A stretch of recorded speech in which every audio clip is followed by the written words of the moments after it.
Bonjour à tous, bonjour à toutes, bienvenue sur ce webinaire. Je vous invite à nous faire signe dans l'audience quand vous êtes là, histoire que l'on sache que tout fonctionne. J'attends de voir des premiers messages. Je vois des bonjours. Bonjour Alban, bonjour Karine, Michel, Maud, Gaëlle, Erwan. Allez, ça y est, ça se remplit, la salle se remplit.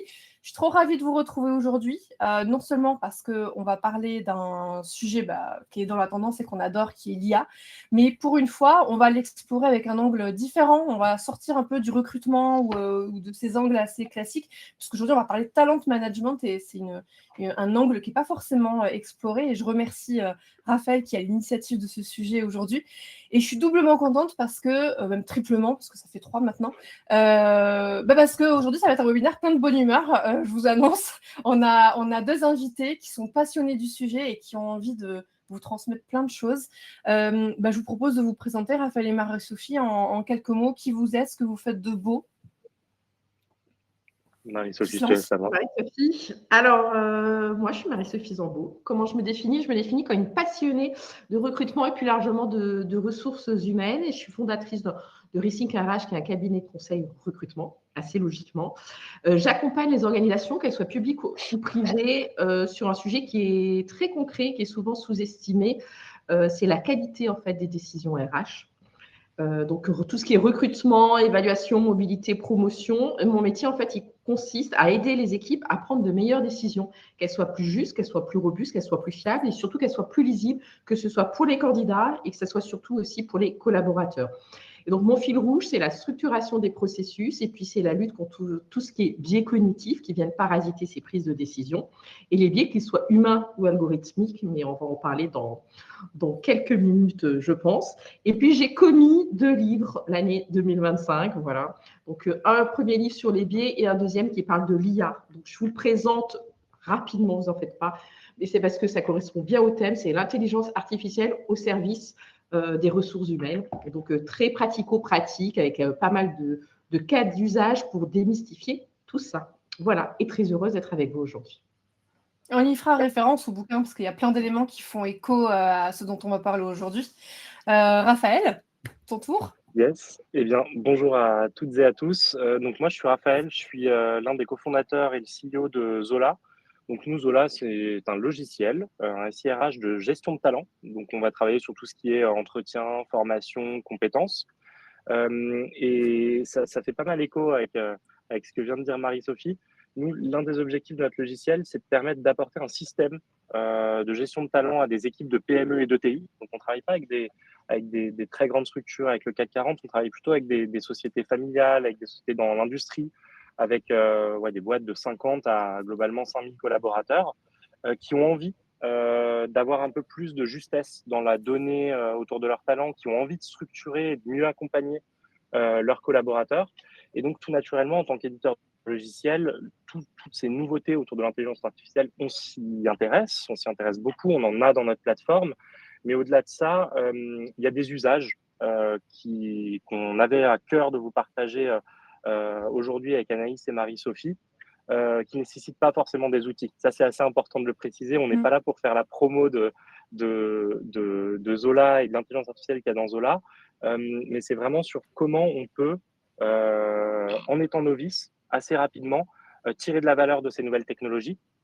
Parce que moi, j'ai la conviction que ça a des apports, mais du coup, ça a des apports qu'il faut un petit peu cadrer. Et donc, je suis ravi et je remercie Culture RH pour l'organisation de ce webinaire et Marie-Sophie pour sa présence, parce que je pense que c'est bien de repartir aussi d'usages un peu classiques et d'usages simples. Et voilà, et je suis trop content de participer aujourd'hui. Ça va être un webinaire très concret. Ouais, et si on parle de ce sujet, c'est parce qu'on est tous de plus en plus convaincus que l'intelligence artificielle, fut en temps, on se posait la question, est-ce qu'il faut y aller ou est-ce qu'il ne faut pas y aller? Et là, je pense que la réponse, on l'a tous, il faut y aller. La question, c'est comment on y va et comment on s'en empare avec lucidité en gardant la maîtrise des choses. C'est ce qu'on va essayer de vous montrer aujourd'hui.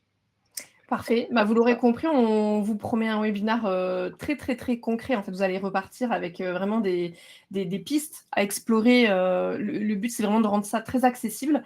On est là pour à peu près 1 heure. Alors, on va essayer de ne pas déborder, parce que ces temps-ci, c'est vrai qu'on déborde un peu sur les webinaires. C'est très difficile de cadrer 1 heure. On a tellement de choses à dire. Mais je vais essayer, ça va être mon challenge aujourd'hui, de ne pas dépasser l'heure. Comme d'habitude, ce webinaire, il est fait pour vous. Donc, sentez-vous vraiment à l'aise de poser vos questions, de réagir. Moi, je me ferai votre relais auprès de Raphaël et Marie-Sophie. Profitez-en, ils sont là. Et ils vont pouvoir vous éclairer. Donc, c'est l'occasion parfaite. Et puis, on gardera un temps à la fin si jamais il y a des questions qui sont restées en suspens. Donc, je vous propose qu'on rentre assez rapidement dans le sujet, parce que Raphaël, tu as déjà un peu exposé pourquoi ce webinaire, tout ça.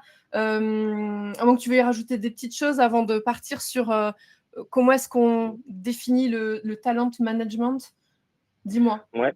Là, je peux y aller rapidement sur les objectifs pour cadrer un peu ce dont on va parler. Donc, effectivement, c'est comprendre ce qu'elle y a, ce qu'elle permet globalement. Vous partagez des cas d'usage RH concrets, qu'on ait quand même un peu de matière, comme l'a dit Anaïs, exploitable.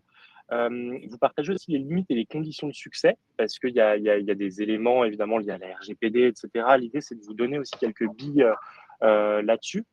Et de repartir avec un socle réutilisable, parce qu'il y a un petit cadeau qui vous attend à la fin de ce webinaire. Teasing. Ouais, gros teasing. Et du coup, pardon Anaïs, vas-y. Non, rien, je réagissais au cadeau. Je suis une enfant. Pour moi, c'est on aime les cadeaux. Le cadeau. Est-ce qu'avant d'aller sur la définition du talent management, on peut peut-être demander à l'audience, pour vous, quelle est votre définition du talent management? Qu'est-ce que vous entendez? Alors, on est un peu sur un anglicisme. Si on le francise, comment on appellerait ça? C'est la gestion des talents, en fait. La gestion des talents, Tout simplement. Oui. Donc, talent management, qu'est-ce que vous entendez par là? Qu'est-ce que vous mettez dedans, vous, qui êtes en train de nous écouter? Et puis après, évidemment, vous allez nous éclairer, Raphaël et Marie-Sophie, sur cette notion-là. Alors, on a Stimolo, alors je ne sais pas si c'est un nom de famille ou un prénom, je ne sais pas, je ne suis pas sûre, qui nous dit c'est la gestion des talents au sein d'une entreprise. Bon, c'est ce que j'avais dit. J'étais pas à côté de la plaque, c'est bien. Je suis alignée avec l'audience. Est-ce qu'on a d'autres éléments qui apparaissent? Oui, non. On va voir. Qu'est-ce qu'on entend par talent management? J'ai l'impression que tout le monde a l'air de... Ah, c'est bon. Chania, d'accord. Merci Chania pour la précision. Gestion des personnes, compétences, connaissances et transmission, partage, nous dit Kim. Et Isabelle qui nous dit savoir repérer les compétences. Alors, est-ce qu'on est juste? Est-ce que c'est pas assez large? Et Emmanuel qui dit, est-ce qu'on peut d'abord définir ce qu'est un talent? Ah bah alors là, il vous challenge, là, on Emmanuel. part dans de la philo. Alors, de quoi on parle? Où est-ce qu'on met les pieds? Alors là, je te la laisse. Comment on définit un talent? Un talent, si on le prend d'un angle très optimiste, c'est chaque être humain a ses talents. C'est un collaborateur, globalement. Donc, c'est une personne enfin, c'est un mot un peu joli, le talent, pour définir un collaborateur dans la définition. Et effectivement, on est assez aligné, je pense, en voyant la réponse d'Alison notamment, la réponse de Kim aussi. Nous, la définition sur laquelle on aimerait partir quand on parle de talent management, c'est plutôt un système, globalement, qu'on crée et qui a pour objectif de fonctionner un peu comme une boucle vertueuse, parce que le talent management, globalement, ce n'est pas des actions ponctuelles et autres, mais c'est plutôt un conglomérat d'outils qui nous permettent d'identifier justement les talents spécifiques de nos collaborateurs, de développer ces talents en adéquation avec la stratégie de l'entreprise, de pouvoir mobiliser justement ses compétences, ses capacités des collaborateurs, mais c'est aussi la logique de fidéliser. C'est un peu la fin de cycle. C'est qu'en identifiant justement ces contributeurs, ces collaborateurs, en les aidant à se développer, en mobilisant ces nouvelles compétences ou ces compétences acquises peut-être ailleurs, ça amène en fait la finalité attendue de fidélisation. Et cette boucle, en fait, elle s'arrête jamais, parce que dans l'idée, les personnes sont en mouvement constant, sont en évolution constante. Et donc voilà, nous, c'est un peu ça notre définition du talent management. Et par contre, c'est composé d'un certain nombre d'outils qui ont été cités, par exemple, par Arnaud. Si tu peux switcher de slide, je ne sais pas si j'ai la main pour switcher de slide. C'est bon. Tu as aussi la main, on a tous la main. J'ai aussi la main, ouais, c'est ça, désolé. Mais donc, effectivement, dans le talent management, il y a un certain nombre d'outils qui peuvent être utilisés. Il y a les référentiels de compétences qui sont l'outil un peu socle potentiellement. Il y a les fiches de poste aussi qui permettent la projection, qui permettent de cadrer la relation. Il y a tous les rituels d'entretien, les rituels d'évaluation. Donc, j'inclus là-dedans la performance, donc, la notion d'objectif, etc. Il y a les parcours de développement aussi, qui est un outil assez complexe à mettre en place, de pouvoir construire des chemins dans l'entreprise pour projeter le collaborateur. Il y a la mobilité interne, qui est un super levier aussi de mobilisation et de développement, donc sur les 2 points de la boucle vertueuse que j'évoquais. On a évidemment les formations sur l'angle de développement et les parcours de carrière. Donc là, dans le parcours de carrière qui est plutôt, à la différence du parcours de développement, plutôt personnalisé et personnalisable en fonction de l'individu. Donc voilà, je ne sais pas si vous êtes aligné, c'est évidemment pas exhaustif. C'est pas exhaustif et justement, je pense que c'est ça qui est intéressant parce que j'avais aussi prévu de dire certaines choses. Donc, j'adhère avec toi sur le fait que justement, c'est pas un outil, un système. Et une des spécificités et pourquoi c'est pas si évident que ça au quotidien, je pense que tous les auditeurs savent que c'est pas si évident que ça et pourquoi l'IA peut être très intéressant aussi pour ce sujet, c'est parce qu'en fait, on voit que ça repose sur énormément de données. Mais il y a énormément de données, il y a vraiment beaucoup de briques, là, tout ce que tu as listé. Il y a beaucoup de documents, il y a beaucoup de référentiels, de données qui sont dispersées sur des fichiers Excel, en local, dans des outils divers, etc., dans des outils qui éventuellement ne se parlent pas ou pas très, très bien, des supports divers qui doivent pourtant rester cohérents entre eux. Et donc, c'est pour ça que c'est compliqué dans la vraie vie et que là, l'IA peut être très intéressant parce que l'IA, c'est très, très bien faire quand il y a des données, voilà, RH qui sont dispersées un petit peu partout. Là-dessus, l'IA tire son épingle du jeu et peut être très bénéfique. C'est ça, effectivement. Ouais. C'est complètement aligné avec Marie-Sophie parce que c'est effectivement ça. Quand je liste tous ces outils, on dit tous ah oui, bah oui, évidemment, etc. Mais en fait, tous ces outils sont générateurs d'un certain nombre d'informations, sont aussi, lourd à mettre en place. On parle des. Enfin, nous, je sais que chez Zola, on fait beaucoup. Notre grille d'entretien est utilisée par quasi tous nos clients. Ça paraît tout bête de lancer des entretiens annuels, etc. Mais en fait, il y a toute une réflexion à avoir sur les trames, il y a tout un alignement aussi à avoir avec le CSE, etc. Donc, en fait, chacune des étapes de conception de ces petits outils pour créer son système, et chaque entreprise, en fait, a son système. Il n'y a pas un système unique dans le talent management, dans la GPEC, etc. Tout est vraiment corrélé à la nature des profils qu'on a dans son organisation, etc. Et donc, la réalité du terrain sur la construction d'une politique de talent management, c'est que, comme l'a dit Marie-Sophie hyper bien, c'est que tout est potentiellement dispersé. Certains travaux ont du mal à communiquer entre eux. On a du mal à les faire communiquer entre eux parce qu'en fait, c'est un travail de fourmi. Souvent, on crée des petites ressources, etc. Et mine de rien, on le sait. Et, moi, je suis au contact de populations RH et j'ai été dans le conseil pour accompagner des directions RH avant de monter Zola.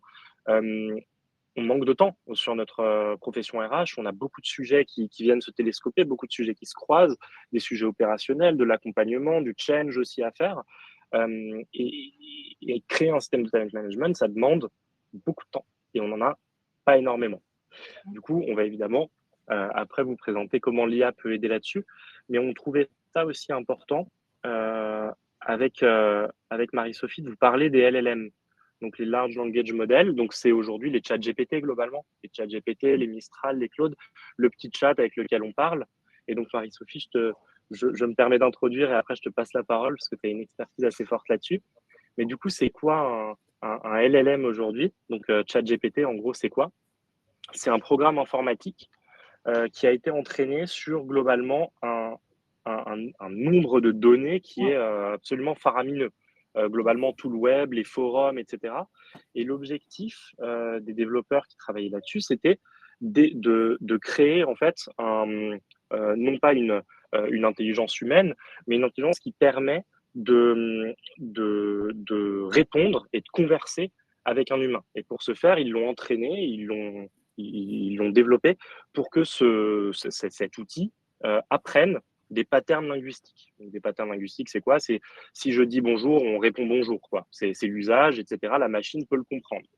Et donc, il y a tout cet apprentissage qui est fait. Et l'idée derrière, c'est de comprendre la requête. Ça, c'est la première chose. Donc, l'usage final de l'outil, c'est comprendre la requête et pouvoir produire du texte de manière cohérente. Et donc, générer un texte qui, statistiquement, et ça c'est important à préciser, est cohérent. Ouais. Donc global. Vas-y Marie-Sophie, je te laisse Et c'est continuer là-dessus justement que je vais rebondir. On Ouais. voulait pas, on sait que voilà, vous n'avez pas forcément vocation à devenir des experts de LLM ou de l'IA et que ce n'est pas forcément ce qui vous passionne le plus. Mais bien évidemment, pour pouvoir bien l'utiliser, il faut comprendre aussi comment ça fonctionne.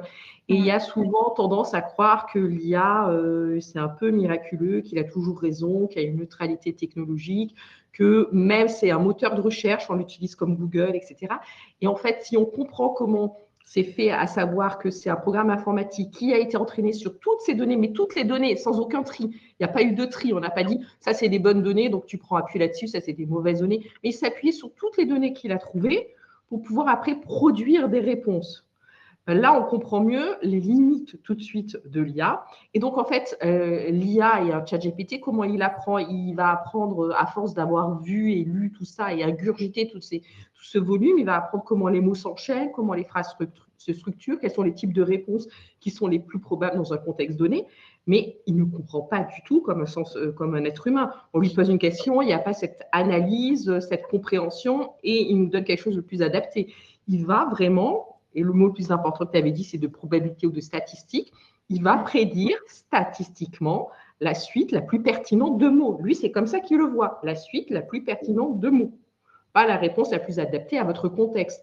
Donc, c'est pour ça, c'est important de l'avoir en tête, qu'on interroge, sollicite ChatGPT et lui donner aussi un maximum d'éléments de contexte pour qu'il réponde quelque chose qui soit assez fiable. Là, c'est d'autant plus important que autant quand on l'utilise pour la création de contenu dans un but purement créatif, peu importe son métier, mais purement créatif sont moins d'enjeux. Pourquoi pas? On peut même lui donner vas-y, fais-toi plaisir. Autant dans les RH, voilà, globalement, s'il nous invente des normes juridiques, réglementaires, des fausses réponses qu'on va transmettre après à nos collaborateurs à l'extérieur sur notre site, etc., c'est quand même beaucoup plus dérangeant. Les conséquences sont plus graves là. C'est beaucoup plus grave. Donc, d'avoir ça en tête, qu'il peut se tromper, qu'il n'est pas forcément totalement à jour de toutes les informations, de toutes les nouvelles normes, qu'il n'a pas forcément ce contexte, qu'il a aussi un prisme anglo-saxon. Les études montrent qu'il est aussi beaucoup plus performant sur cet univers anglo-saxon et si on l'écrit en anglais, parce qu'en fait, la majorité des éléments qu'il a compilés, en fait, étaient en anglais. Donc ça, il faut l'avoir en tête. Et puis, j'anticipe un petit peu, mais là, on peut aussi le placer, il peut halluciner. Voilà, l'IA, il peut complètement vous donner une réponse qui est complètement what the fuck, qui est complètement fausse. Alors, souvent, qui est plausible, en plus. C'est ça le pire. Elle est totalement plausible. Tu peux facilement te faire avoir. Voilà, on peut vraiment se faire avoir. C'est bien tourné, c'est plausible, voire même, il peut citer plein de choses très, très précises. Et un cas précis, puisqu'on m'a mis un challenge aujourd'hui, c'est Kim Kardashian. Kim Kardashian qui, voilà, et ça c'est de sources sûres parce que je l'ai lu dans Hollywood Reporter. C'est de sources sûres. C'est bon. C'est l'équivalent de Ici Paris, Voici en France. Voilà. Et elle a dit dans plusieurs sources, elle a dit qu'elle avait raté son examen de droit parce qu'elle veut devenir avocate à cause de ChatGPT. Voilà, en se plaignant en disant que c'était lui qui lui donnait les mauvaises réponses. Donc voilà, je le dis pour l'anecdote et parce que c'est assez amusant. Ouais. Mais effectivement, l'outil peut véritablement nous induire en erreur. Et moi, pour mon premier livre, je cherchais quelque chose de très précis. Je cherchais un exemple d'expérience de psychologie sociale pour pouvoir illustrer un biais. Je ne trouvais pas, je n'avais pas en tête, je ne trouvais pas d'expérience. J'ai demandé à ChatGPT et il m'a sorti une réponse. J'étais super contente, je le lis. Ah ben génial. Il y avait le nom de l'étude, il y avait les noms des chercheurs, il y avait une année, il y avait la source, il y avait tout, il expliquait. Et je lui dis, où est-ce que je peux le lire? C'est génial, je veux lire en entier cette étude. Et là, il me dit qu'elle n'existe pas, mais que c'est totalement plausible. Et je lui dis, mais alors pourquoi tu me le dis? Et globalement, il m'a dit que c'était pour me faire plaisir, mais que c'était plausible. Oui, le pire, c'est qu'il reconnaît. Il le reconnaît quand tu lui demandes. Moi, ça m'est déjà arrivé aussi. Oui, cite des sources, voilà. Il invente des sources et tu dis, bah, donne-moi le lien. Ah, bah, je ne l'ai pas, je l'ai inventé. Ah, d'accord. Voilà. Donc, toujours, au cas où, vous-même, si vous avez un doute, lui dire, mais est-ce que c'est réel? Est-ce que c'est tangible? Ou est-ce que je peux le lire?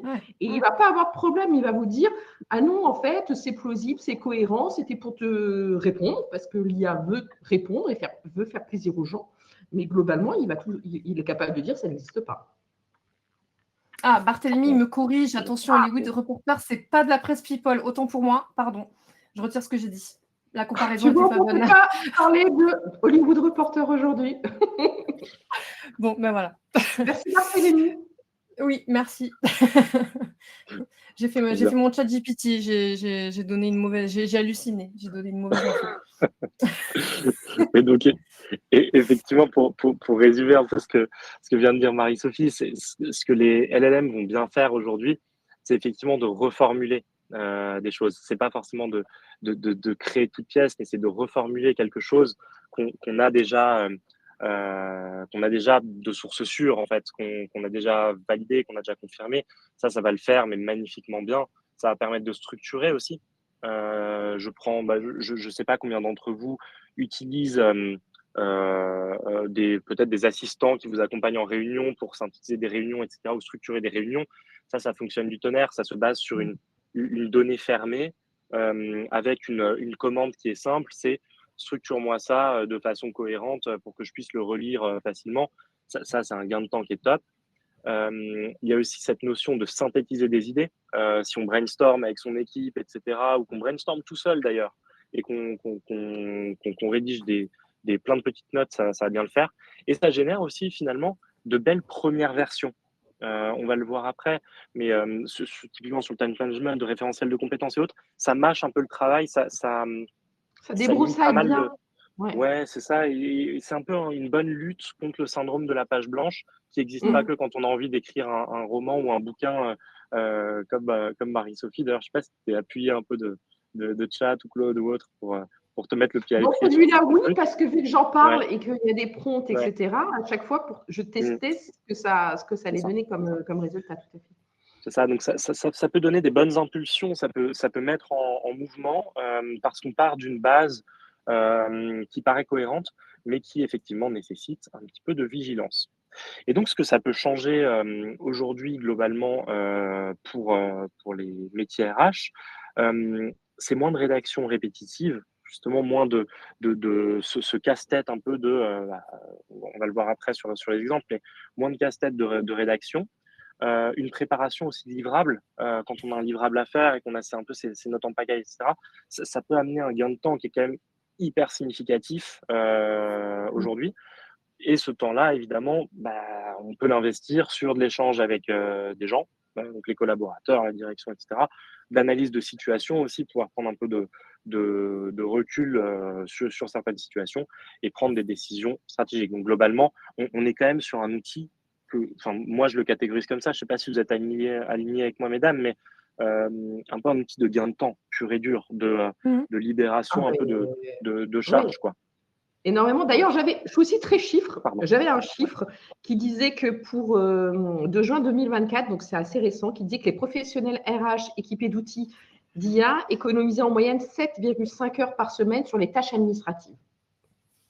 Parce que sur la synthèse, sur la production de notes, sur de la relance, par exemple, si je fais de la formation et que je vais envoyer après un questionnaire de satisfaction suite à une formation, tout ce genre de choses, là-dessus, l'IA, voilà, il n'y a pas une valeur humaine ajoutée de folie. Est-ce qu'on le fasse? On peut clairement le déléguer à l'IA et là-dessus, il va très, très bien le faire de manière beaucoup plus fiable.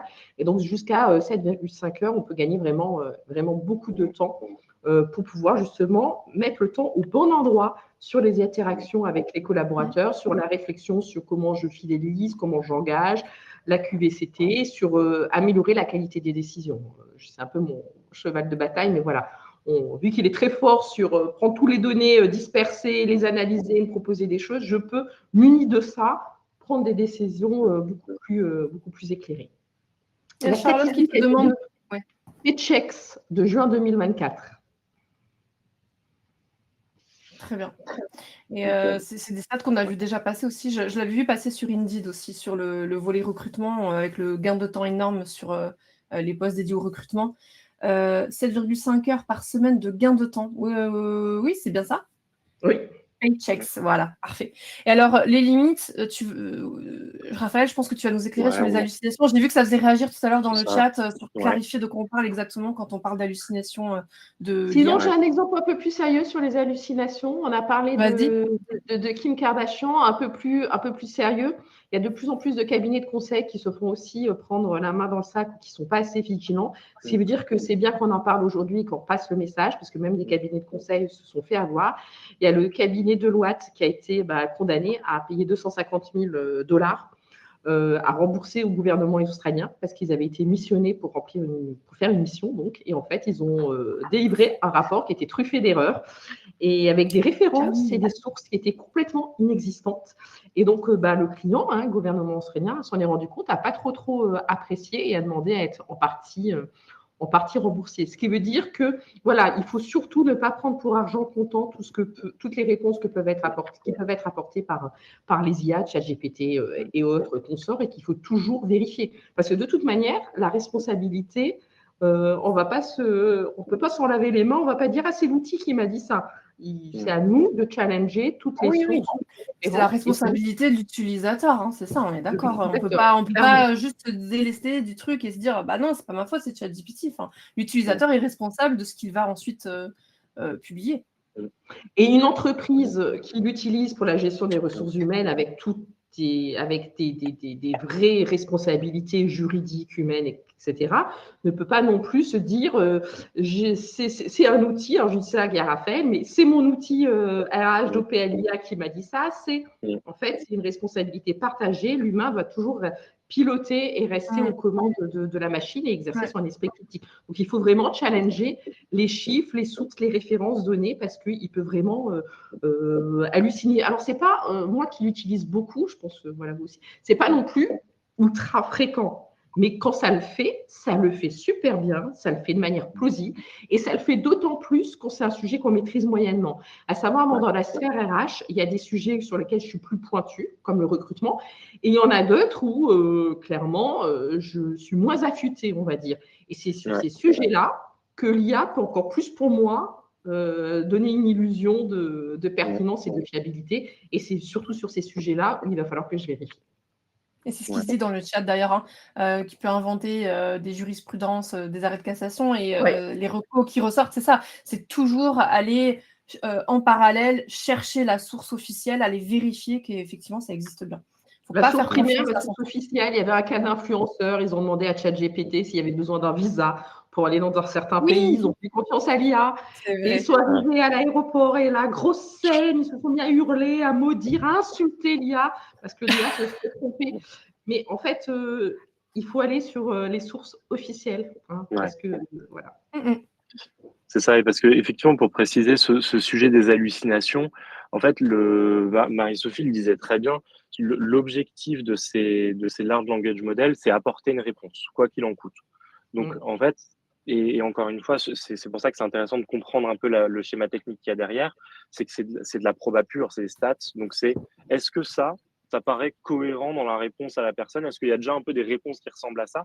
Mais si la source avec laquelle il vous répond et sur laquelle il se base dans tout son large panel de données, c'est un forum genre jeuxvideo.com ou Doctissimo, vous allez avoir la même réponse que si vous tapez « j'ai un peu mal au ventre » sur Doctissimo. Vous ressortez avec une maladie incurable, quoi. Donc lui, en fait, il va aller chercher des infos sans vérifier la pertinence, sans avoir l'esprit critique que l'expérience d'un humain, que même la fiabilité de la source peut prouver. Il va un peu raconter n'importe quoi. Et en fait, c'est ça qui est hyper important, c'est qu'il faut toujours garder en tête qu'il ne veut pas nous contredire, le petit robot, et il ne veut pas nous dire parfois la vérité, mais on ne sait pas trop sur quoi il se base pour juger. Donc ça reste un peu boîte noire, et comme toutes les boîtes noires, on vérifie.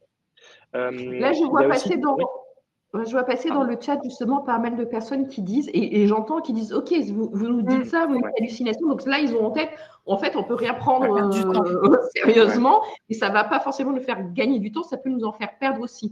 En fait, ça fait passer à la deuxième point sur la qualité de données. L'IA, véritablement, pour que ça soit utile, performant, etc., ça va se reposer sur la qualité des données. Il faut que vous partiez de données qui sont vraiment fiables. Le fameux, désolé pour l'anglicisme, garbage in, garbage out. Si en fait la qualité de mes données et mes données sont mauvaises, sont biaisées, ne sont pas fiables, sont anciennes, etc., ce qui va en ressortir, et ça ne va pas être miraculeux, ça va reproduire, voire amplifier tout ça. Donc, en fait, quand on a des systèmes fermés d'IA pour les organisations et pour les entreprises, on a davantage la main sur la qualité des données. Et une des premières choses quand on veut mettre en place des systèmes qui reposent sur l'IA en interne, c'est de travailler sur la qualité de ces données véritablement, qu'elles soient le moins biaisées possible, qu'elles soient les plus diverses et les plus représentatives de toutes les possibilités, de la diversité, etc., de tous les cas Et c'est possibles. ça, c'est ce que demande Magali, c'est ça en fait, Marie-Sophie, c'est créer une bibliothèque de sources officielle que tu vas pouvoir alimenter, ton IA et lui. Enfin, moi, en tout cas, je l'ai observé aussi. Hein, c'est vrai que tu peux perdre du temps. Et maintenant, j'ai un réflexe, c'est que dans mes prompts, je dis bien à ChatGPT, je lui dis, je lui donne moi des idées de sources que je connais, qui sont fiables, et je lui dis, va chercher dans ces sources-là. Et je lui dis surtout, quand tu me donnes une statistique, par exemple, tu dois toujours me donner la source, le lien pour que je puisse aller vérifier. En fait, finalement, c'est un clic. Je vais quand même aller vérifier la source. Mais effectivement, moi aussi, j'entends le fait que, en fait, on perd du temps parce qu'il faut tout vérifier. Mais en fait, je pense qu'il y a vraiment une question de réglage, entre guillemets, si je vulgarise, en amont pour se prémunir justement de ces hallucinations. Pour se prémunir, la clé, c'est le prompt, dit Emmanuel, c'est ça. Je ne vais pas dire l'inverse, mais la clé, c'est le prompt. Effectivement, dans le prompt, on peut lui dire, et moi, je lui ai dit, quand j'écris, je lui dis, je fais des posts ou des articles ou des livres, je ne veux pas écrire quelque chose ou qui prête le flanc à la critique ou qui soit faux, je veux que tout soit vraiment back-upé, quoi. Donc, je lui précise dans le prompt, je lui donne des idées de sources, ou je lui dis, tu ne prends que des sources officielles ou des choses, je peux aller moi-même le relire. Mais voilà, sur la qualité de données, dans le livre avec Boussa Haddad, qui est le co-auteur, on avait fait une petite checklist d'éligibilité pour les données RH. Donc, il y avait les données sont-elles utiles à l'objectif RH? Le volume est-il suffisant pour entraîner un modèle? Les populations sont-elles bien représentées? Les données sont-elles à jour? Les cas sont-ils équilibrés? Succès, échec? Et bien évidemment, est-ce que le traitement est conforme au RGPD? Voilà, donc le sujet de la qualité des données est vraiment central. Et donc, il faut vraiment prendre le temps de se poser. Et une fois que ça, on est d'équerre là-dessus, après, véritablement, petit à petit, on va accélérer, on peut aller sur l'IA. C'est ça, et c'est un peu le deuxième point. Sur la qualité des données, c'est effectivement si on veut lui demander, par exemple, dans un usage de check de texte de loi ou quelque chose comme ça, on va plutôt aller sur .gouv, prendre le texte de loi, ça se télécharge en PDF, on le rentre dans le chat et on lui dit base-toi uniquement sur le PDF que je joins à ma commande. Et ensuite, on peut le questionner, mais il va questionner du coup exclusivement sur le PDF qu'on lui a donné. Il va pas aller s'amuser à nous raconter n'importe quoi. Et il va nous dire l'info est manquante dans cet élément-là, l'info est manquante dans ce document, etc. Donc ça aide pas mal dans un cadre juridique. Mais après, comme le disait vachement bien Emmanuel, quand on veut rentrer dans des usages très avancés de l'IA, etc., il y a effectivement des experts comme Dalloz qui créent en fait des systèmes qui permettent de fiabiliser déjà l'info d'entrée. On n'est pas sur du chat GPT où là, on est sur du ouvert et du coup du non personnalisé. Donc voilà, ça c'est, on tombe dans autre chose, c'est donc la spécialisation. Et le dernier point sur lequel je voulais aussi insister, c'est que on peut avoir tendance à tomber dans le truc de il me répond, donc il y a plein d'infos, etc.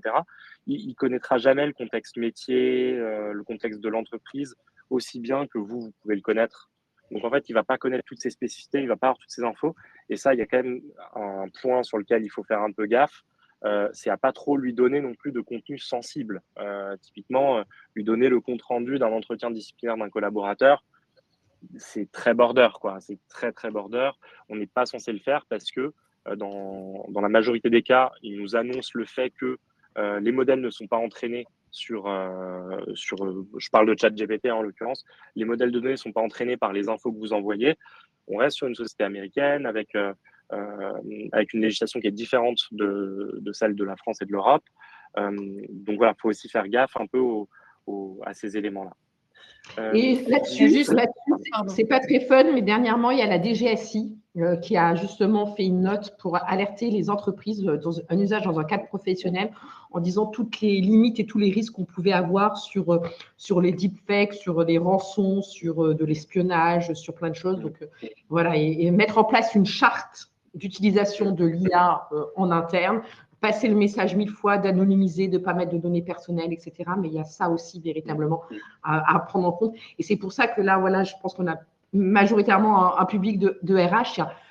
L'IA est incontournable parce que il faut que vous l'utilisiez pour gagner du temps, mais aussi vous êtes garant de l'usage en interne au sein de votre organisation. Donc, vous devez prendre le lead parce que sinon, ça va être du shadow IA. Les gens vont l'utiliser, mais mal.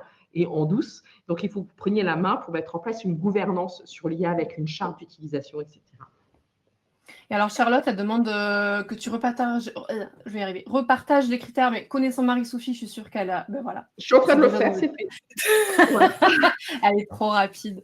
Alors, pour conclure les points de vigilance, avant qu'on avance sur les cas d'usage, un des premiers points, c'est les billets. Alors ça, c'est le sujet chouchou de Marie-Sophie. Et la RGPD, je rebondis juste, je fais ma bonne élève, mais c'est un vrai sujet d'inquiétude pour les RH.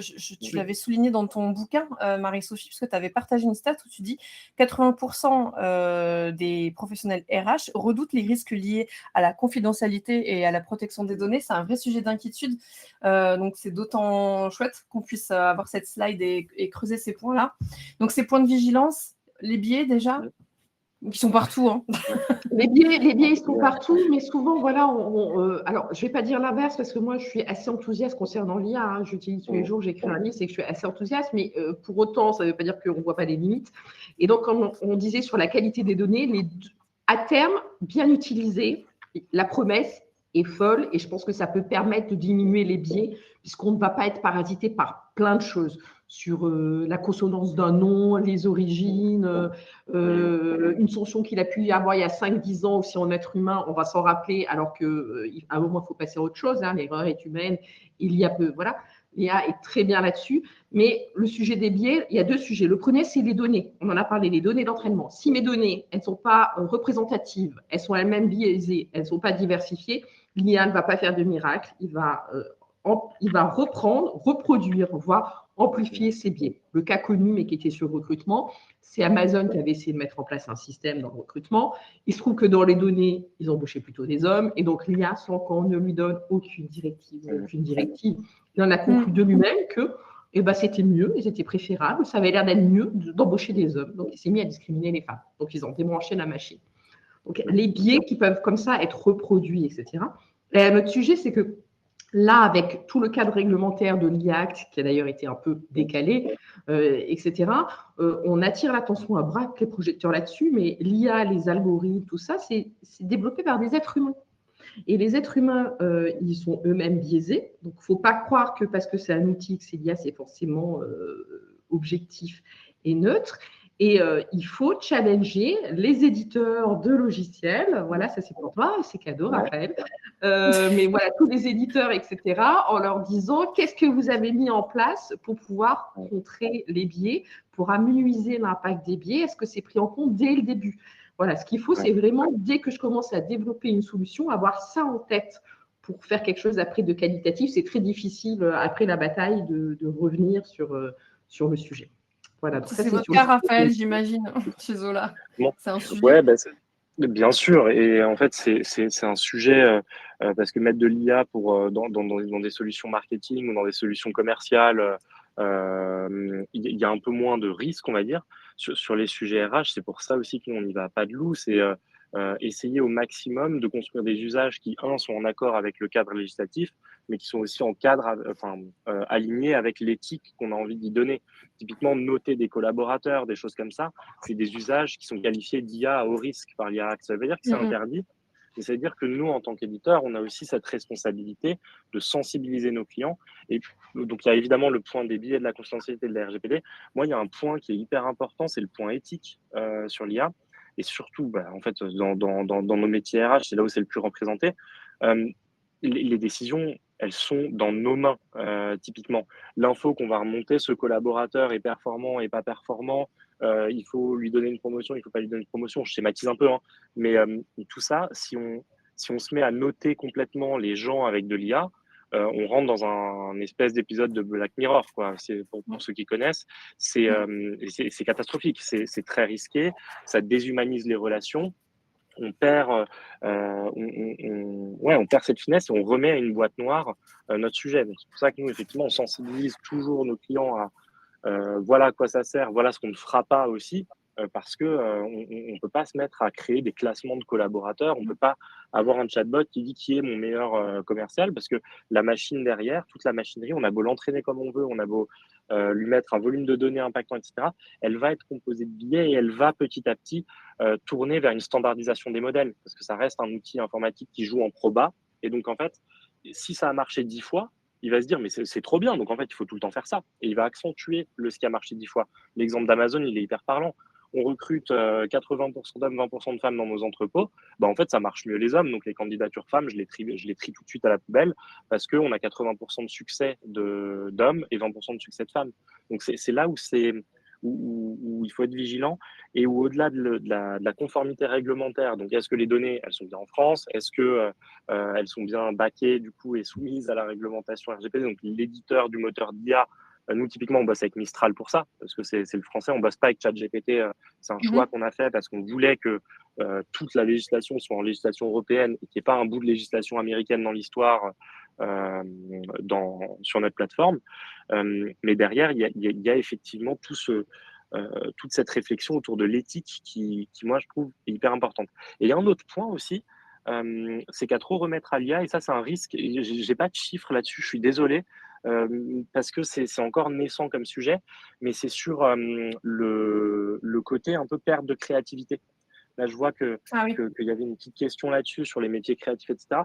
Il y a aussi un sujet, c'est que si on se borne à utiliser l'IA surtout, etc., il faut toujours garder une distance avec ça pour pas qu'on perde en fait ce côté humain, ce côté créatif, cette capacité à faire des liens entre des choses qui n'ont rien à voir, mais qui permettent d'alimenter un système global, qui permettent de faire du lien entre, au contraire, des choses qu'on a à voir et qui sont facilement transposables. Je vous prends un exemple très simple, mais la politique de rémunération d'Alan avec la transparence des salaires et tout, donc Alan, la mutuelle, la néo-mutuelle là, française, eux, ils ont une politique des salaires qui est hyper normée, qui est hyper transparente, avec un process de recrutement qui est vraiment top, mais qui est adapté à leur culture d'entreprise. On ne peut pas le transposer ailleurs, et ça, en tant qu'humain, on le sait. L'IA peut faire des billets en disant c'est pour la transparence des salaires, vu qu'Alan communique beaucoup dessus, il faut peut-être s'en inspirer.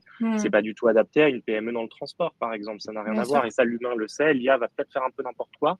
Et à trop utiliser cet outil pour un peu tout et n'importe quoi, il y a un risque effectivement de perte de créativité à un moment qui est important, je trouve. Mais ça, c'est un peu en parenthèse, c'est pas RH, c'est plus Non, mais c'est humain. important de préciser. Oui. Et on faisait le lien en disant aussi qu'il y allait quelque chose sûrement qui allait se produire. Il y a déjà pas mal d'études qui ont eu lieu sur le fait que perte de créativité, mais surtout perte d'esprit critique et perte de la maîtrise des choses. Si on délègue tout le temps quelque chose, au bout d'un moment, on va perdre l'habitude de le faire, on va plus savoir le faire. Donc, il y a aussi la question de « Ok, je suis en interne, donc de gouvernance, je suis en interne au sein de ma structure. Et en fait, si ça, je le délègue tout le temps, en interne, on perd l'habitude de savoir le faire. Donc, est-ce que, même si l'IA pourrait bien le faire, est-ce que je ne vais pas réfléchir et dire ça, je veux quand même qu'on garde la main tous collectivement dessus. Et il faut que ça soit des êtres humains qui continuent à le faire. Il y a un vrai sujet parce qu'il existait l'effet Google à l'époque, c'est un biais et ça va sûrement se reproduire avec l'IA. L'effet Google, c'était très simple en 2 mots. Hein. C'était, en fait, pas besoin de retenir les informations, les enseignements, les données, etc. parce que j'ai un moteur de recherche, donc je vais lui demander. Et donc là, on pourrait dire pas besoin de retenir ou de savoir faire ça parce que je vais demander à l'IA et il saura le faire. Donc, je ne vais pas remplir l'esprit parce qu'il n'y a pas besoin. Ça se met une question, mais qui dépasse le cadre de l'entreprise, qui est plus aussi humaine et de société. Qu'est-ce que je veux quand même continuer à savoir faire, à engranger comme connaissance, comme savoir-faire, comme compétence, ou est-ce que je décide de déléguer tout ça avec éventuellement les risques de plus savoir le faire et de plus pouvoir après challenger s'il hallucine ou s'il dit des choses qui sont fausses, parce que je ne saurais plus du tout le visualiser et l'identifier qu'en fait, il m'a dit n'importe quoi. Donc, les usages clair, alors, est-ce qu'on n'est pas dépassé? Je vois le temps défiler et je me dis, il vous reste un quart d'heure pour aborder les usages concrets de l'IA et on a fait des promesses, il faut les tenir. Hein. C'est ça. Je vous propose qu'on avance peut-être tout de suite sur le premier cas, histoire qu'on ait bien le temps de les creuser, sinon j'ai peur que ce soit trop short. Mais déjà, la création d'un référentiel de compétences. Tout à Oui, fait. c'est un des cas où je pense que l'IA est un des plus performants. Pourquoi? Parce que la création d'un référentiel de compétences, c'est souvent quand même très compliqué à faire et par moments, en plus, c'est tellement chronophage que quand on a fini de le faire, il est déjà un petit peu désuet et dépassé qu'il faut recommencer. Donc, on a choisi ce cas avec Raphaël parce que là-dessus, je pense que les gens vont se dire, ah oui, il y a un effet un peu waouh, ça peut vraiment m'aider là-dessus. Parce que la majorité des entreprises, elles ont une vision qui est malheureusement un peu statique et partielle en fait des talents et des compétences internes. Et en fait, ça débouche sur une certaine cécité organisationnelle et ça a des répercussions majeures. Donc, dans beaucoup d'organisations, ce référentiel de compétences, il est assez figé. Il est construit une fois, il est mis à jour, on va dire gentiment, tous les 3 à 5 ans. Et donc, il est rapidement déconnecté des réalités du terrain. Et donc, les décisions RH qui sont prises à partir de ça, forcément, elles sont déjà un peu déconnectées du terrain, un peu périmées. Et on a des compétences internes qui sont mal identifiées et sous-exploitées. Et donc, l'IA là-dessus est top parce qu'il va faire évoluer ce modèle qui était un peu statique, qui avait tendance à un moment à prendre la poussière, vers une cartographie qui est beaucoup plus vivante des compétences. Donc concrètement, on l'a dit sur les données un petit peu partout, qu'on retrouve partout, mais l'IA, il va analyser, il va croiser de multiples sources internes, des fiches de poste, des CV internes, des comptes rendus d'entretien annuels, des évaluations, les formations qui ont été suivies, les projets réalisés, qui va piocher dans tout ça, dans des données externes aussi, les évolutions des métiers, les compétences en tension sur le marché, etc. Donc, il va faire un mix, analyser, croiser des données internes, mais assez nombreuses, et des données externes sur l'état du marché, les compétences. Et à partir de ça, il va identifier les compétences qui sont réellement présentes dans l'organisation et pas seulement déclarées, ce qui est très différent. Il va pouvoir harmoniser les intitulés et les niveaux de compétences. Il va pouvoir détecter les compétences émergentes ou sous-exploitées. Et il va pouvoir mettre à jour le référentiel de manière continue plutôt que tous les 3 à 5 ans. Donc là, on va vraiment gagner après en qualité de prise de décision avec une cartographie vivante et représentative, un peu un instantané, voilà, des compétences en interne plutôt que quelque chose qui était assez figé et qui était très chronophage à faire. Et c'est déjà un gain de temps, ne serait-ce qu'avec la possibilité d'agréger toutes les données qui sont dispersées un peu partout. Ne serait-ce que ça, en fait. Déjà, ça, c'est un gain de temps énorme. Il y a Carole qui dit qu'il y a un prompt pour la création. Alors, je ne veux pas spoiler, je ne sais pas, Raphaël, si ça fait partie de... Si. Ouais. Donc, je peux le dire ou pas? Ça fera partie du cadeau, Oui. Voilà. J'en dis pas plus. Raphaël a un grand sourire. Oui. C'est ça. Ça fera partie du cadeau. Ouais. Effectivement, le cas de la création du référentiel de compétences, moi je trouve que c'est pour ceux et celles qui n'ont jamais, entre guillemets, travaillé avec un chat GPT ou avec un Mistral ou avec un Claude, je trouve que c'est un bon premier exercice quand vous avez un peu ce chantier faramineux de créer un référentiel ou le mettre à jour. Parce qu'en fait, on n'est pas sur de la donnée sensible, là, pour le coup, on est sur une donnée globalement statique, à moins que vous travaillez dans la défense avec des compétences très clés, vous voulez être sûr que la concurrence ne sache pas que vous avez ces compétences chez vous. Dans 99% des cas, un référentiel de compétences, c'est pas quelque chose d'hyper confidentiel. Donc l'idée, en fait, nous, et ce qu'on observe avec nos clients, c'est un des premiers cas d'usage qu'on a beaucoup travaillé, c'est comment je fais pour pouvoir aligner ma direction, mes populations managers et mon pôle RH autour d'un référentiel de compétences communs sur lequel on est OK. Ça demande un travail préliminaire qui est titanesque, qui est souvent un peu mis en boule, et les managers, ils veulent rajouter ci, ils veulent rajouter ça, ils veulent changer des choses, etc. L'idée de l'IA, c'est en fait de gagner du temps sur toute cette première étape et d'arriver, en fonction des postes qu'on a dans son organisation, à avoir une première version de référentiel qui tient tout à fait la route et qui va pouvoir permettre d'être challengé et qui va fluidifier en fait le process de décision en interne. Nous, c'est beaucoup plus dans ce sens-là d'usage qu'on l'observe en opérationnel. Et on va avoir aussi la mise à jour parce que aujourd'hui, on a France Travail qui fait un job quand même pas mal avec la documentation ROM. Je ne sais pas si certains d'entre vous qui travaillent sur les sujets de compétences bossent avec cet outil-là.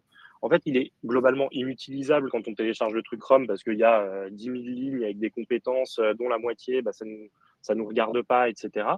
Mais par contre, à donner ce fichier en contexte à l'IA et lui dire, voilà mon secteur d'activité, voilà ce que je fais, voilà mon référentiel actuel, à nouveau en contexte en ajoutant pièce jointe, dis-moi lesquels sont obsolètes, lesquels ont un risque d'employabilité moindre, etc.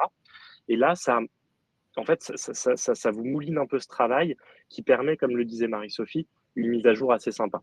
Et effectivement, je ne vais pas spoiler le petit cadeau, mais on est quand même obligé, parce que la question a été posée, J'ai on vous spoilé un propose peu. Mais t'as bien fait. On a quand même, enfin, on vous propose un petit modèle de prompt qui permet de faire ce travail initial et d'expérimenter justement cet exercice-là direct avec un chat GPT gratuit juste après. Et Je sais pas si on Raphaël, peut. juste Ouais, très techniquement parlant, parce que ouais, Marianne a dit quel type d'IA utiliser dans ce cas. Là, on parle d'un chat oui, GPT, d'un Mistral. ouais, Avec oui, Zola, c'est quand ça. quelqu'un a la solution Zola, il Ouais, a par défaut Mistral, c'est ça? Techniquement, c'est ça ouais, c'est le. ça. Ouais, C'est d'accord, ça ok. l'idée, mais en fait, là, l'idée des cas d'usage qu'on vous présente, c'est des cas d'usage où vous n'avez pas besoin de payer pour les Accessible à tout utiliser. le monde. C'est Ouais, accessible. ok. Là, on sort du point, vous tapez ChatGPT et vous pouvez faire ces réalisations-là sans payer 1 euro, quoi. Donc, Désolée, Trop moi bien. j'ai eu une petite coupure, mais On a vu, mais effectivement, t'inquiète. voilà. Effectivement, dans ce que j'ai dit, moi aussi en disant prenez des données internes, externes et croisées, c'était fait exprès pour que voilà, tout le monde puisse le faire avec un peu ouais, n'importe quel outil Très bien. gratuit. C'est À parfait. la C'est création le d'une fiche de poste, forcément, là je prends le lead parce que ça me ouais, parle énormément, même si je préfère Alors, la partie. et Ouais. elle en parle longuement dans son livre. Je voudrais juste te dire justement la création de fiches de poste, parce que j'ai retenu quelque chose de très intéressant dans Ah, le bouquin, qui dit que, en fait, au-delà même de créer une fiche de poste, en fait, l'IA, elle a vraiment un intérêt aussi pour mieux comprendre les métiers, les postes, parce que, bah, comme tu le dis dans le livre, des fois, on se retrouve à devoir appréhender des nouveaux postes et on n'a pas toutes les clés. Et en fait, l'IA va vraiment permettre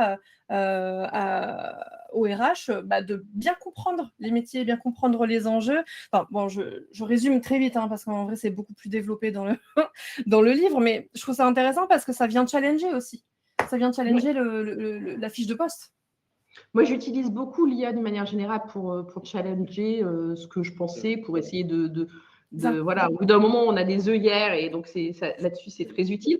Et là, c'était un peu avec l'angle recrutement, mais même RH, quand on est dans moi, ça m'est arrivé dans une structure où il y a 134 métiers, on ne peut pas avoir une connaissance fine Ah oui, c'est de, impossible. de tous ces métiers. Après, il y a des nouveaux métiers qui se créent, il y en a d'autres qui disparaissent. Donc là-dessus, c'est super intéressant. Raphaël parlait tout à l'heure du syndrome de la page blanche. Donc, pour ceux qui, justement, sur une fiche de poste, par moment, peuvent être un petit peu, je ne sais pas par quel bout le prendre, je ne sais pas comment me lancer, l'IA là-dessus va vous aider à sortir du syndrome de la page blanche. Il va permettre de clarifier les missions, d'aligner les compétences et les attentes. Et puis, en revanche, il faudra lui donner un maximum d'éléments de contextualisation sur votre entreprise, vos organisations, votre culture, vos valeurs, parce que ça, il ne peut pas l'inventer. Et sinon, il va vous produire quelque chose d'assez générique qui va ressembler à une fiche UNICEF ou à quelque chose justement qu'on trouve dans un référentiel. Mais là encore, dans beaucoup d'organisations, la fiche de poste, je redis ce que j'avais dit sur le référentiel de compétences, mais dans beaucoup d'organisations, la fiche de poste, elle est aussi assez figée. Il faut bien le dire. Elle a tendance à être là depuis des années, à ne pas être challengée, à avoir pris la poussière. Souvent, après, d'année en année, on fait des copier-coller. Voilà, c'est pas forcément mis à jour et c'est déconnecté du travail réel. Or, le but d'une fiche de poste, c'est que ça soit quand même le reflet du travail réel exercé. Donc, une fiche de poste, ça décrivait un poste tel qu'il devrait être plutôt que tel qu'il est réellement exercé. Donc, l'IA permet de lutter contre ça. Et là encore, ça va transformer la fiche de poste en un document qui est vivant et qui est évolutif. Donc, on va s'appuyer sur le référentiel de compétences, on va s'appuyer sur les missions réellement confiées, sur les projets menés, sur les retours de managers, sur les évolutions du métier sur le marché. Et on va pouvoir produire une première version qui soit claire et structurée et qui doit bien évidemment après être challengée par les managers, par les collaborateurs qui exercent déjà ce poste en interne, etc. Mais on aura une première version qui tient la route et qui ouvre de nouvelles perspectives également. Et donc, l'IA, ça va clarifier les missions essentielles et distinguer l'essentiel de l'accessoire. Ça va aligner compétences attendues et compétences réellement mobilisées. Ça va identifier les zones d'évolution possibles du poste. Ça va faire ça beaucoup plus facilement que… Voilà. Et ça va harmoniser les fiches entre métiers comparables, évidemment. Là, si vous confiez à l'IA de faire toutes vos fiches de poste, après, il va y avoir une mise en cohérence et une unité que vous recherchez, bien évidemment, pour vos différents documents et référentiels en interne. Parfait. Raphaël, 5 minutes pour le dernier cas d'usage. T'as vu comment je te mets la pression? Voilà. Ah, on t'entend plus, je t'entends pas. Ah bah, il ne voulait pas. C'est étonnant. Hein. Est-ce que vous m'entendez? Oui, c'est bon. C'est mes petits écouteurs qui se sont déconnectés. Donc ouais, il y a aussi un point, un usage qui est pas mal, c'est qu'on a souvent besoin de présenter une roadmap. Là, j'ai pris un truc très générique, roadmap RH, etc. Ça peut être une roadmap de recrutement, ça peut être une roadmap pour un projet spécifique ou autre. Souvent, ce travail de concevoir des plans de slide, ce livrable de toute cette réflexion qu'on fait, quand on a un projet, on sait comment on va le mener, mais on ne sait pas comment le structurer, on ne sait pas trop comment le présenter. Moi, c'est un sujet que j'ai pas mal abordé avec pas mal de mes clients, c'est adapter un peu les principes du marketing et de la vente pour l'interne, pour justement faire passer des projets, valoriser des bénéfices de projets, etc. On peut aussi demander à l'IA de nous aider en fait à créer une structure de slide, par exemple, pour concevoir une présentation beaucoup plus impactante, beaucoup plus engageante, parce que cette compétence en fait de marketing interne, de vente, elle n'est pas innée dans le métier RH. Et en fait, c'est pas une compétence qu'on nous demande à avoir, mais c'est une compétence qui peut être parfois hyper clé pour faire passer un projet. On sait qu'on a besoin de lancer tel et tel plan de recrutement, on sait qu'on a besoin de déployer telle et telle politique, etc. Et bien, comment on fait pour le faire passer en COMEX, en CODIR ou toute autre instance que sais-je? L'IA, elle peut nous aider en fait à nous dans cette idée de structurer quelque chose qui existe déjà, la rendre un peu plus impactante, la rendre un peu plus tangible, nous challenger aussi un peu sur nous n'avons pas de ROI sur ce sujet-là, quel ROI on pourrait trouver, etc. Donc on peut faire un peu de ping-pong avec aussi pour nous aider en fait à avoir des plans de slide qui sont un peu plus percutants. Donc ça, je trouve que c'est un cas d'usage qui est un peu discret, un peu rare et rarement évoqué, mais qui a toute son importance, parce que combien de CODIR ou COMEX j'ai pu voir moi dans mon passé, mais que mes clients et clientes me racontent, où c'est difficile de faire passer le fait qu'on veut mettre une politique de compétences en place. Eh bien, en fait, l'idée, ça ne veut pas dire que c'est un outil magique qui va le faire passer, mais ça permet au moins de transformer la façon dont on présente, de transformer nos façons de faire. Et ça, c'est un apport, je trouve, qui a beaucoup de valeur pour faire prendre aussi à la fonction RH sa juste place de fonction stratégique en utilisant les mêmes codes et les mêmes façons de présenter qu'un commercial le ferait, qu'un marketeur le ferait pour la promotion d'un nouveau produit ou autre. Donc voilà, je trouve que c'est assez intéressant parce que ça nous permet aussi d'utiliser notre expertise et de la coupler quand même avec cette donnée de masse, cette théorie de masse qui est sur Internet, et qui pour le coup est juste de comment on fait pour faire passer un projet. Ça, l'IA le sait, et donc elle permet d'améliorer, de gagner quelques points de crédibilité sur ces présentations. Est-ce que tu es en train de me dire... Ce qui est intéressant, Raphaël, c'est que toi, tu as, avec la même terminologie, toi, tu l'as pris aussi sur comment j'arrive à défendre mon projet et à le faire passer. C'est super intéressant. Et moi, j'avais aussi, parce que j'ai eu plusieurs fois eu la casquette de devoir le faire et présenter en CODIR ou en COMEX ma roadmap. C'était un exercice redouté, extrêmement lourd, que je n'aimais pas du tout. Et donc là, l'IA, on revient toujours, il y a plein de données. Donc l'IA va être très fort là-dessus pour nous aider à le faire, parce qu'on va lui dire, tu t'appuies sur le cadre réglementaire, des nouvelles directives, des lois, les obligations sociales à venir. Parce que forcément, dans sa feuille de route RH, il faut prendre en compte le cadre réglementaire. Tu prends aussi en compte tout ce qui est résultat d'enquête, d'engagement et de climat social. S'il y a des choses qui sont particulièrement ressorties, tant qu'à faire, il va falloir traiter le sujet dans l'année. Tu prends aussi en compte tout ce qui est données RH clés, de recrutement, de mobilité, de formation, de turnover, d'absentisme. Et tu prends aussi plein d'hypothèses business, projection de chiffre d'affaires, les plans de transformation, les évolutions d'effectifs.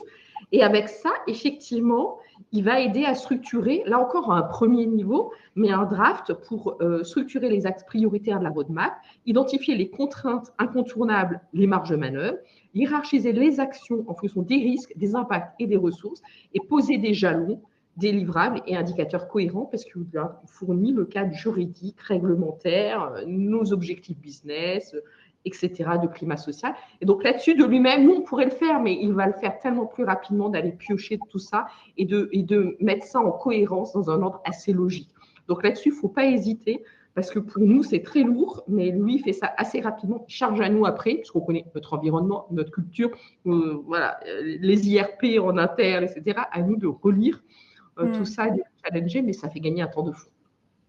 Si je résume, parce qu'il nous reste 40 secondes, vous êtes en train de nous dire là maintenant que l'IA, en fait, elle ne va pas remplacer les RH, mais elle peut redorer les RH. C'est beau, non? Je suis pas peu fière. Je suis pas peu fière.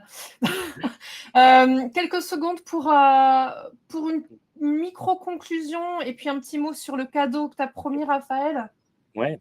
Carrément, mais du coup, on a travaillé à vous proposer 9 prompts qui ont été travaillés sur ChatGPT, mais ça pourrait marcher sur du Claude, ça pourrait marcher sur du Mistral aussi. Donc, ceux qui ont des politiques d'entreprise, on ne peut utiliser que du Mistral parce que c'est français ou autre.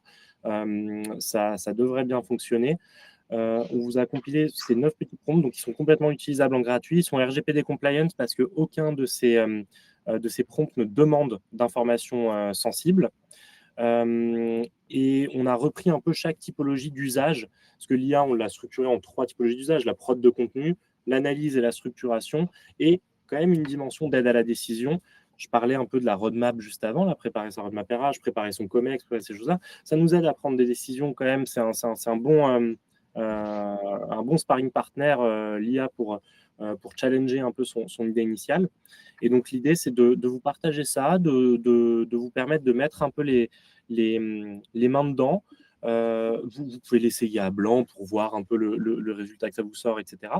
Et voilà, j'espère que ça a apporté de la valeur, que ces petits prompts vont vous apporter de la valeur au quotidien, vont vous permettre aussi de mettre petit à petit les pieds là-dedans. Mais par contre, en tant qu'éditeur de logiciel, donc RH, je suis très copain avec les RH et les DRH, mais je suis très copain avec les DSI aussi.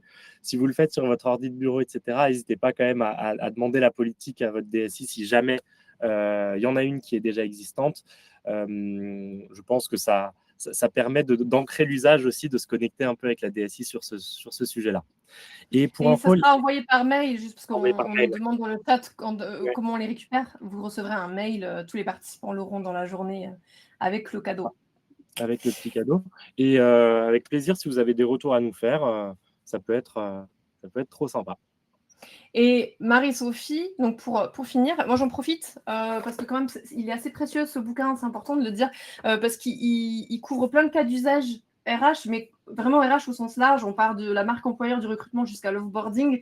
C'est vraiment simple, accessible, et ça permet vraiment de comprendre comment l'IA peut intervenir, à quel moment, et faciliter la vie des RH. Marie-Sophie, tu vas ajouter un petit mot pour finir et on s'arrête là. Oui, là aussi, c'était un autre défi, challenge aujourd'hui. Je voulais citer Heidegger pour finir. Voilà. Alors, Marie-Sophie a toujours une citation. Oui, j'aime bien les citations, c'est mon côté maître Yoda. Donc après Kim Kardashian, je cite Heidegger, qui disait que la question décisive n'est pas de maîtriser la technique, mais de trouver un rapport libre à la technique. Et je pense que ça se prête bien, en fait, à l'exercice de l'IA. L'IA est là aujourd'hui, donc comment s'en emparer avec lucidité, en gardant la maîtrise et son esprit critique, et qu'il faut y aller parce que de toute manière, les chiffres, c'est 50 à 80% des collaborateurs qui utilisent une IA non approuvée par leur entreprise aujourd'hui. Donc, de toute manière, elle est là, elle est en interne, voilà, cachée derrière, tapis dans l'ombre. Les gens l'utilisent mal, transmettent vos données confidentielles, n'anonymisent pas forcément, ne savent pas comment faire. Donc, emparez-vous pour vous, en tant que RH, gagner du temps, mais aussi pour la performance globale de l'entreprise, de votre entreprise.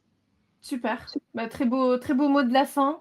Moi, j'ai pas tenu mon challenge parce qu'on a dépassé 2-3 minutes. Mais bon, voilà, c'est comme ça. Quand on est passionné, on ne sait pas s'arrêter. Mais je vois des remerciements, webinaire très intéressant. Vive les RH, super. On est ravis que ça vous ait plu. Moi, je vous retrouve quand en février. Voilà, le mardi 3, j'arrive pas à lire, c'est tout petit. Mardi 3 février, on parlera culture d'entreprise avec un cas d'entreprise qu'on crée qui est Aeroline ou Aeroline, je ne sais pas comment on prononce, mais si le sujet vous intéresse, rejoignez-nous avec plaisir. Et en attendant, très bonne journée à tout le monde. Merci Marie-Sophie, merci Raphaël, c'était un très chouette moment. À très bientôt. Merci à tous. Merci à vous. Merci. Au revoir.